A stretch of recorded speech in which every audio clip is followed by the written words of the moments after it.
Naniyaban tayong lahat ay tumayo sa ito.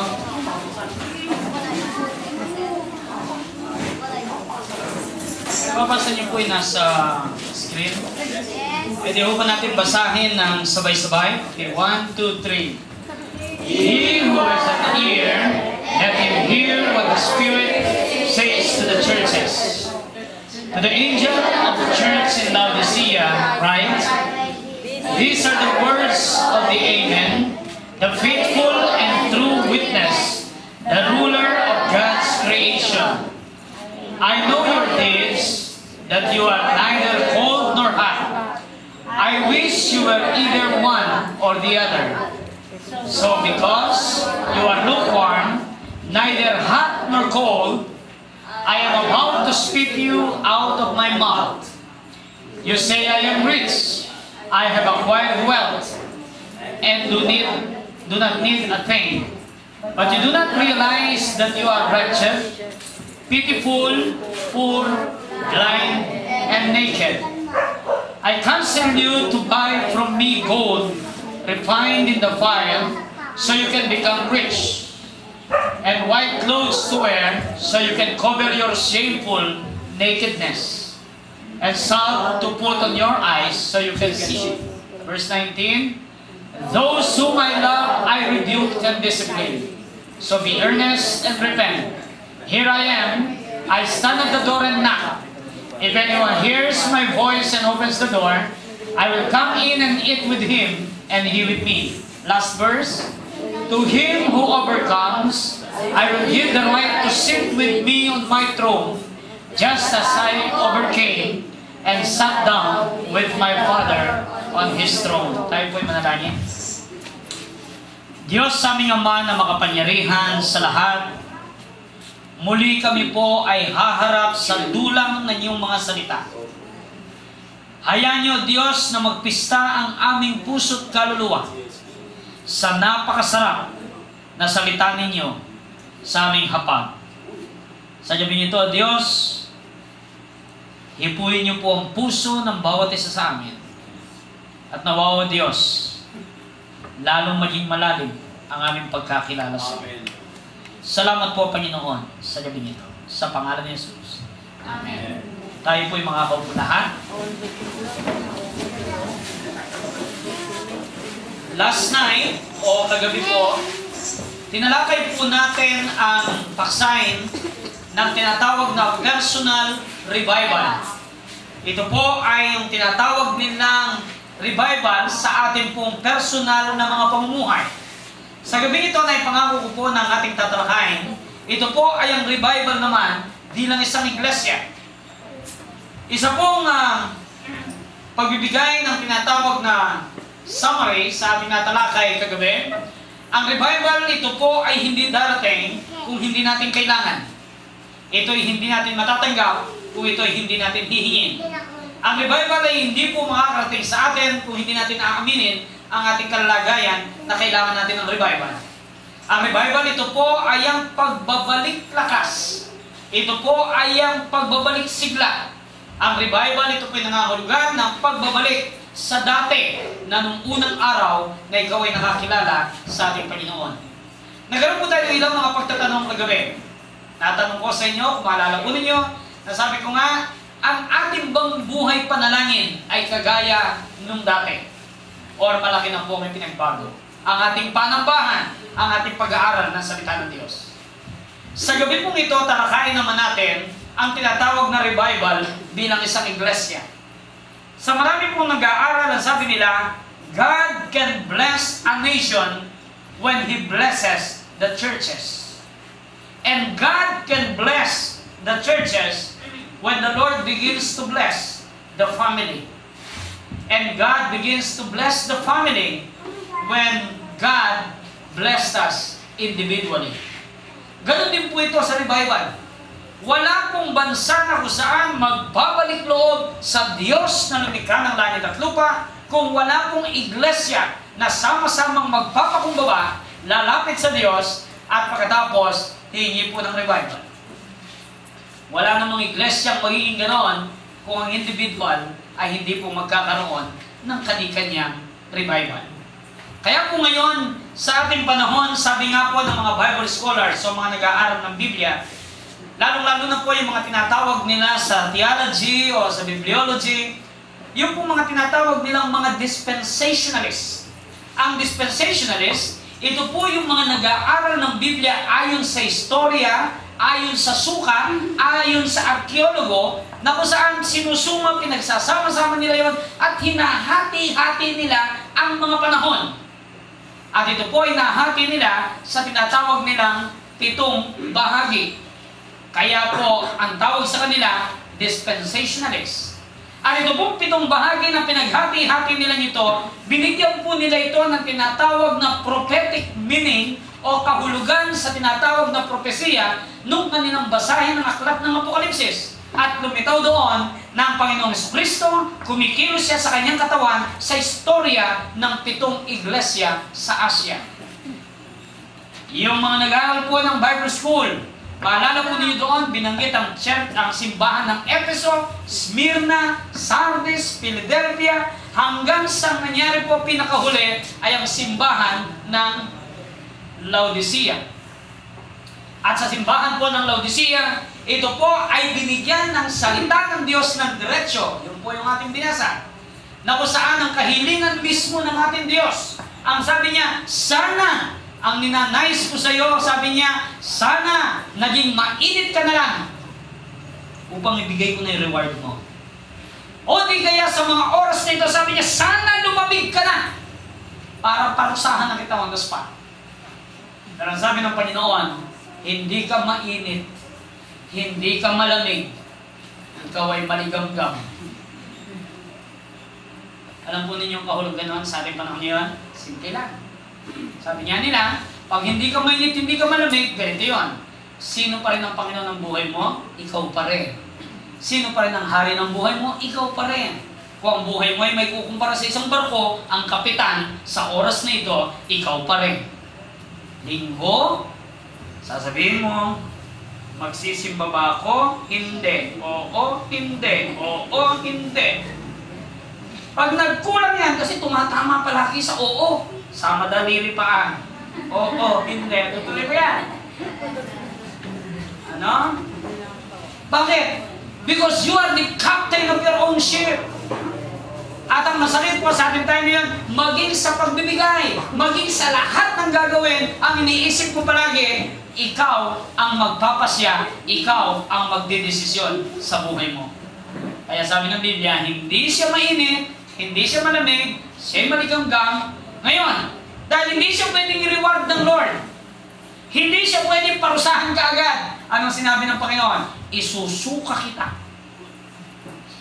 I will spew thee out of my mouth. Nakakalungkot, meron pa ng iglesia na kagaya po nito. Diretso po, sasabihin ko sa inyo ngayong gabi, pag-aralan po natin mabuti ang bagay na ito.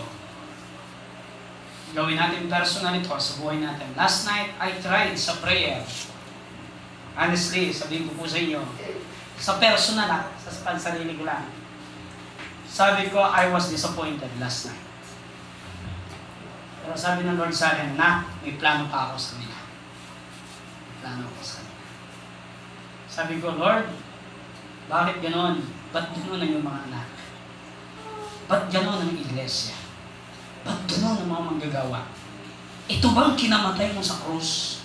I cried last night, 1 o'clock or 2 o'clock in the morning. It is not boasting. I cried to the Lord for you. Sabi ko, God, bakit? Ba't ganon? Ba't ganon? And it boils down deep within me, the message. Ngayong gabi. Sabi ng Lord, etong plano ko. Ito ang iglesia, bahagi sila ng katawan. Ito ang sitwasyon. Ito ang pagpapaghal ng aking lingkod. Ito ang kakulangan ng aking mga anak. Ito ang kakulangan ng aking mga lingkod. Ito ang sitwasyon ng aking mga anak. And believe me this, hindi ko po ugali ang magtanong kung anong sitwasyon ng isang iglesia. As I had mentioned last night, ang Diyos binigyan po niya ako ng gift na kung saan, I myself, ayaw ko. I myself, sabi nga, until now, ilang taon na, nahihirapan ako na ito exercise. Pero believe this, last night, pinakita ng Lord sa akin, napakalinaw, kung sino kayo. Kung anong dinaanan nyo, anong sitwasyon nyo, anong pangalan nyo, o anong tingin sa inyo ng komunidad. At don't naintindihan ng Diyos, why Christ died for His church. Grabe ang pag-ibig ng Diyos sa inyo. Kaya kapatid, sa lahat po ng mga pagpapagaan, ng mga lingkod ng Diyos, lahat ng ginagawa sa iglesia, seryosohin po natin. Pagtuunan natin ang pansin. We are missing the reward ng Diyos inihahanda niya para sa atin. Nadidelay ng nadidelay. Dito may salitang natatantan ng natatantan. Tumatagal ng tumatagal. Baka abutan tayo ng pagbalik niyan. Hindi natin makakuha yung reward. Sayang. Pagdating natin sa langit, wala naman pala tayong paggagamitan. Sayang. Kasi gagamitin nyo dito sa lupa. Kaya kapatid, let's get serious. Tingnan po ninyo yung mensahe. Tingnan po natin may mensahe. Ang church ng Panginoon, sabi ko nga po, dapat ito ay nagtatagumpay. Ito ay hindi nanlulupaypay. Ang church ng Panginoon, dapat ito ay Kristiyano, hindi lamang sa muso, kundi sa puso. Hindi lamang sa bibig, kundi lalong-lalo na sa dibdib. The first century church, kung atin pong bibigyan ng tinatawag na summation, the first century church, walang television, walang newspaper, walang radio, walang text, walang email. And yet the gospel spread so fast. At ang sabi ng Biblia sa Book of Acts, and the whole of Asia heard the good news. Kapatid na minamahal, kumusta po kaya ang pagtawag ng Diyos sa Shalom Prison Center? Let us personalize ang message ninyo. Dahil hindi ko po pe-personalin ito, kapatid ko minamahal, naglalaro lang tayo. Magpapagod ka lang sa akin minsan, nasunduin mo ko at yatid mo ko sa Tarlac. Magpapagod din ako sa pagpunta rito, na kung saan maraming churches ang nag-aantay sa akin. Magpapagod kayo, magpupuyat na makikinig dito. Pabalik-balik kayo dito sa church dito kung wala din lang mangyayari sa ating pare-pareho. Mananagot tayong lahat sa Panginoon. Sabi nga, let us get wiser. Ang unang iglesia, sabi nga, wala sila yung mga nararanasan natin ngayon. Yung model ng mga na-experience natin, mga bagay na meron tayo ngayon, wala sila. They only have a simple life. And yet, they enjoy their Christian life. Ano po meron sa kanila? Acts 2:41-47. They have vital, sabi nga, they had the vital learning experiences with the Word of God. Every time they come to church, every time they gather together, sabi ng Bible, nag-enjoy sila, they were feasting in the Word of God. Vital learning experiences with the Word of God. Pangalawa, meron silang vital relational experiences with one another. Nang ibig sabihin, they are enjoying their fellowship. Nang ibig sabihin, bawat isa, pwede niyang tignan ng eyeball to eyeball, pwede niyang tignan ng mata sa mata, pwede niyang tignan ng mukhaan, walang ikinakahiya, walang itinatago, walang utang. Walang sama na loob, walang pagtataniman. Kaya po, ang ganda ng reflection ng gospel. Ang ganda po ng kanilang pagsasama-sama. Pag sinabi niya, oh, I love you with the love of the Lord, totoo po yun. Totoo po yun. And that's the very reason why the community is being attracted to the fellowship. Vital relational experiences with one another. Pangatlo po, meron silang vital witnessing experiences within the same world. Because nag-enjoy sila sa kanilang fellowship, hindi nila ma-contain ng fellowship nila. Ano yung sabihin? Sama-sama sila rito, talagang hindi makapagpigil yan. Basta lumabas sila, they bring the good news. Basta lumabas sila, sila'y mga naglalakad ng Kristo, sila'y nangingisdang Kristo, sila'y nag-umpisi ng Kristo, sila'y nagkakarpintero ng Hesus Kristo. And people are attracted to them. Sabi nga, hindi pa sila nagsasalita. Buhay pa lang. Witnessing na. And the church grew rapidly. Pero dumating po ang panahon Pansinin po ninyo yung binabanggit ko kanina, the 7 dispensations. Merong church na kung saan ang kanyang kategorya mapagmahal. Merong church doon ang kanyang kategorya pagtatrabaho, pagmimisyon. Merong church doon ang kanyang kategorya katyagaan. Pero ang church ng Laodicea, so unique. Kinilala siya bilang iglesyang maligamgam. Kung kinilala sila sa iglesyang working hard, so loving, so patient, ito iba, so lukewarm. Believe me this, karami pong churches sa ating time ngayon, ganyan ang sitwasyon. Minsan meron lumapit sa akin, sabi niya, Dr. Laigo, pwede ba kayong mag-speaker namin sa aming anniversary? Wow, sabi ko, praise God. Ilang taon na po yung anniversary nyo? Sabi niya, we are now 37 years. Oh, sabi ko, praise God 37 years. Pastor, ilan na po kayo sa church? Sabi niya, 100 na kami. Sabi ko, ha? 100? 37 years? Meron na po kayong mga daughter churches. Oh, sabi niya, meron na kaming daughter churches. 12 daughter churches. Okay. Pastor, hindi naman po sa panghihimasok. Ilan po bang average member ng bawat daughter church niyo? Sabi niya, may 10, may 15. Sabi ko, Pastor, ano kaya? Para hindi ka maging kahiya-hiya. Pag samasamahin mo na yan, huwag nang dawangin daughter churches. Gawin mo centralized church. At kapag nag-anniversary ka, Pastor, pwede bang huwag mo nang ilagay yung 37th year of harvest? Isa kaganda ng mga akong 37 years of fruitful ministry. Fruitful ministry, 10 taon, di ka lumago. Di ba? Binabandera mo lang ang kahihiyan mo. Kung ako yon, sabihin na lang, 2008 church anniversary. O, dito, boss. Siguradong hindi naisipin na 2,800 taon na kayo sa ministeryo, di ba? Hindi isipin yan. At least taon yun. So, at least kahit paano, it will save your face.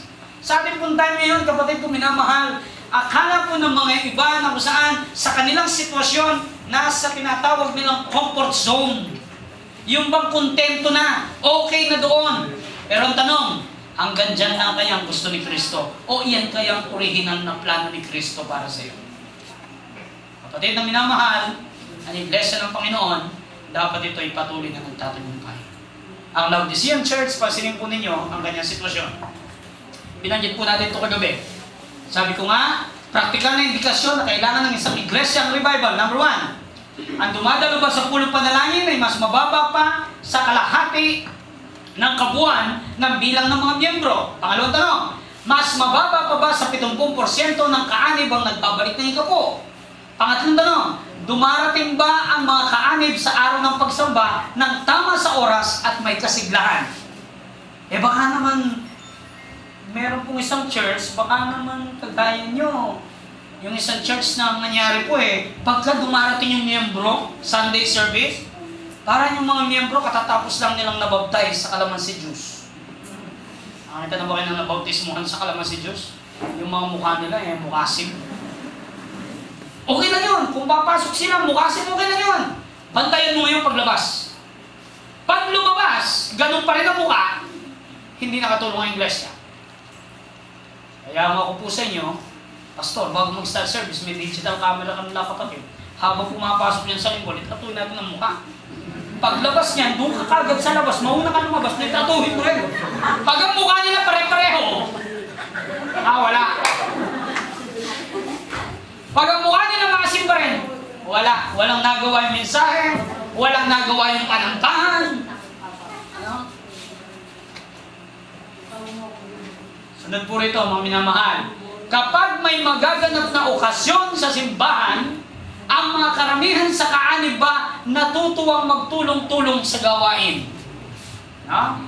So kapag ang sagot po natin sa 4 na ito ay hindi, kailangan na nga ng revival ng iglesia. Pag ang sagot po natin dito sa 3 ay hindi, kailangan na ng iglesia ang revival. Kapag ang sagot po natin dito 2 ay hindi, kailangan pa rin ng iglesia ang revival. Pag ang sagot natin dito kahit isa lang ay hindi, kailangan pa rin ang revival. Anong lusot eh, no? Ano po ang characteristic ng isang Laodicean church? Kumbaga sa ano parang saging, balatan nga natin yung Laodicean church. Malay natin, baka may bahagi doon, nandito sa iglesia nito, para ma-repair natin, maayos habang maaga. Now, ano po ang characteristic ng isang Laodicean church? Now, pansinin po natin ang una rito. Number 1, spiritual pride. Ano? Proverbs 11 verse 2, ano po ang sabi ng verse ng Bible? Ang sabi niya, when pride comes, then comes disgrace. But with humility comes wisdom. Ang ibig po sabihin, kapag dumating daw ang tinatawag na pride, dumating ang kayabangan, ano daw po ang susunod na darating? Kahihiyan. Sa ibang talata, ang ginamit, pagkabagsak. Pride, sabi ng King James Version, pride cometh before the fall. Yayabang muna bago babagsak. Okay? The Laodicean church was characterized by the attitude that, ano pong ugali nila? Ito pong pinangangalandakan nila. They are rich, increasing goods, and in need of nothing. Ano pong kayabangan meron sila? Sabi nila, mayaman na tayo. Marami na tayong tinatangkilik. Wala na tayong kailangan. Ang masakit, pati Diyos isinama nila sa hindi na nila kailangan. They run the church sa tinatawag na utak, talino ng kanilang mga miyembro. They run the church kung anong gusto ng tao. They run the church sa kung anong alam nila na tama. Ang nakalimutan nilang kinonsulta ang salita ng Diyos at ang banal na Espiritu. Kapatid na minamahal, ang iglesia po ng Laodicea, meron silang spiritual pride. Minsan po, merong isang organisasyon sa Pilipinas. Ng organisasyon sa Pilipinas na ito, ayaw nilang dumalo ng kahit na anong seminar, gusto nila silang nagpapaseminar. Isa pong sekta ito sa Pilipinas. Tinatawag din nila sarili nila na born again. Ayaw nilang dumalo sa ibang seminar, pero gusto nila silang nagpapaseminar. Ang pride din eh. Dumating po ang punto na kung saan kinailangan nila ang body of Christ. Hindi sila tinangkilik ng body of Christ. Bakit? Sapagkat sabi nila, noon sabi niya, nung kailangan namin kayo, hindi kayo lumapit sa amin, ngayon kayo may kailangan sa amin. Eto, tinatawag nyo kami, kaya tabla-tabla na lang tayo. Isang kapatid, masakit sa matotohanan. Isa pong sundalo na kapopromote sa ranggong colonel, at nung siya po ay pagsabihan ng kanyang senior officer, sabi niya, from now on, sabi niya, I put you in the rank of colonel. Sabi niya, promoted ka na. So sabi niya, ito yung papel. Sabi niya, nakikita mo ba yung building na yun? Yun ang magiging office mo. Pero ipapaayos ko pa. Sabi niya, in a day or two, pwede mo nang i-occupy yun. Pero ipapaayos ko pa dahil iniwanan ng dating nag-opisina doon. Sabi niya, thank you sir. Sumaludo, naghiwalay sila. Pag-alis nung higher officer, nag-sneak itong isa. Sabi niya, puntahan ko nga yung aking magiging opisina. Sabi niya, no? Pero sabi nung huwag mo munang puntahan dahil barren pa yun, malapad naman. So, sisilip lang ako, kaya titignan ko. Pagpasok niya doon, nakita niya, dahil bukas ang pinto, dire-diretso siya. Nakita niya yung mahabang mesa. Sabi niya, ganda ng mesa nito, nana, pang-kernel. Bagay na bagay sa akin to. Sabi niya, no? Pagkatapos nakita niya yung upuan sa tabi po ng mesa, yung executive chair, yung mikot. Naupo siya, sabi niya, wow! Sabi niya, paano kayang umupo ang kernel? Tinaas niya yung panyan sa mesa kayo. Tsaka siya pumayan. Sabi niya, sarap pala ng kernel. Maya-maya, may kumatok sa pinto. Sabi niya ganyan. Pagkarinig niya ganyan, may kumakatok. Umikot yung ulo niya, maya-maya nakita niya yung telephone sa tabi, kinuha niya yung telepono. At malakas ang kanyang tinig. Ito po ang kanyang naging boses sa kanyang kausap. Sabi niya, yes, Mr. President. I just arrived from my office, Mr. President. Sabi niya, okay, Mr. President, I will go to Malacanang. Sabi niya, right away, sir. Sabi niya, yes, Mr. President. Ang maganda. Ngayon, sumisilip na yung kumakatok. Nakasuot po siya ng, ang tawag nila doon, yung all, na puti. Pagkatapos may dala siyang bag. No? Pagkatapos may silman, sir, can I come in? Oh yes, Mr. President! Ano nangyari? Tignan, yes, Mr. President! I will attend to that. Maya-maya, medyo mahaba-haba na po, na ilang minuto na. Binabahan niya yung telepono, sabi niya, hey! Sabi niya, don't you know I'm talking to the President? Sabi niya, what is it with you? Sabi niya, sino ba? Ano kailangan mo? Nanginginig po sa takot yung binata. Sabi niya, sir, ikakabit ko po sana yung linya ng telepono niyo.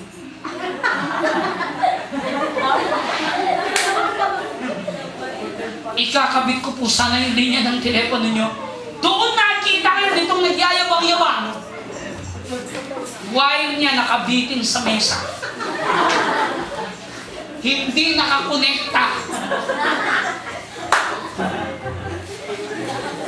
Ano yung palusot ang ginawa? Sabi niya, ganun ba? Kung ako yun, sabi niya, ganun ba? Buti nakita mo yung practice ko. Kasi tatawag ang president mo kasi. Kung kasi bilis natin siya mag-isip, ano? Pero kapatid, hindi, napahiya siya. Pride cometh before the fall. Kaya po, sabi rito, ito pong iglesia ng Laodicea. Feeling nila mayaman sila, feeling nila nasa kanila na lahat, feeling nila, wala na silang kailangan, they can stand it all alone, they can do it by themselves, they can accomplish almost anything because they are as they are. Ito po ay ang tinatawag nila spiritual pride. Idaan natin sa acid test ang iglesia, ang Shalom Christian Center. Anong pinagmamalaki nyo sa Victoria? Anong meron kayo na wala ang ibang simbahan? Meron kayong pastor na masipag? Meron kayong building na maganda? Meron kayong Bible school? Susunugin lahat yan. Do not cast in on that matter, but cast in on the glory, the power, and the love of our God. Yun po ang ating gawing kapitan, ang pag-ibig, ang kadahilaan ng ating Diyos. Yes. Revelation chapter 3 verse 17, sabi nga po kanina, I am rich, I have acquired wealth, and do not need a thing. Pero ano po sagot ng Diyos sa kanila? But, sabi niya, you don't realize that you are wretched, pitiful, poor, blind, and naked. At sabi ko nga po, napakarami mga churches. Sabi nga po, dati kakaunti lang ang bilang at masasabing mahirap ang kalagayan. Pero dahil sa katapatan, pinagpala sila ng Panginoon. Pero ito pong nakakatakot. Bisan, sabi nga po nila, kung natatakot ka daw sa isang mayaman na lalong yumaman, lalo kang matakot sa mahirap na biglang yumaman. Bakit? Hindi sanay sa yaman eh. Yayabang yan. Yayabang yan. The same thing po sa iglesia. Dati napakalit na iglesia, problemado sila, nananalangin, nagpa-fasting, nagbimisyon, kahit na ang pagkain na yun lang, sige, trabaho ng trabaho.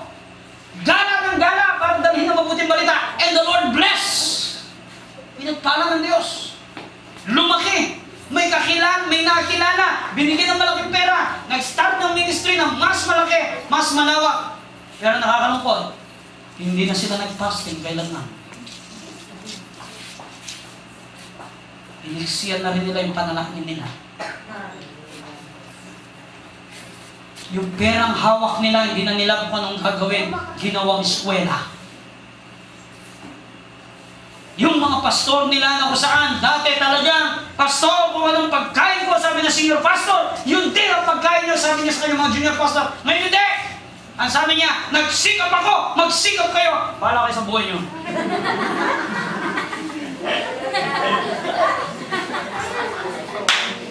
Kapatid na minamahal, the judgment of the Lord must begin in His own house.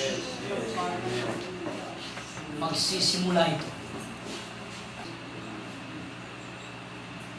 Gusto kong gamitin ako ng Panginoon. Gusto kong maging pagpapala sa marami. Yes. Gusto kong maging magandang halimbawa ng aking buhay sa iglesia. Kung ito sinasabi nyo sa oras na ito, pwede mo pakitaas ang kanang kamay. Sinasabi nyo, Panginoon, gamitin niyo po ako. Yes, God bless you. Pwede yung babaeng kamay. Yes, Panginoon Diyos, pwede yung babaeng kamay. Yes. Lahat ng nagtaas ng kamay, sinasabi niyo, Lord, gamitin niyo po ako. Lord, narito po ako. Wala akong alam, ikaw ang may alam.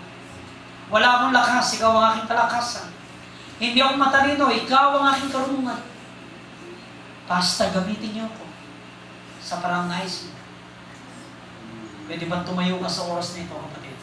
Mula sa iyong kinakuha, kung ito sinasabi. Yes, God bless you. Yes, pray na Diyos. Pray na Diyos. At po ng mga tumayo, nanya mo po kayo din sa altar, let us pray together. Kausapin natin ng Panginoon.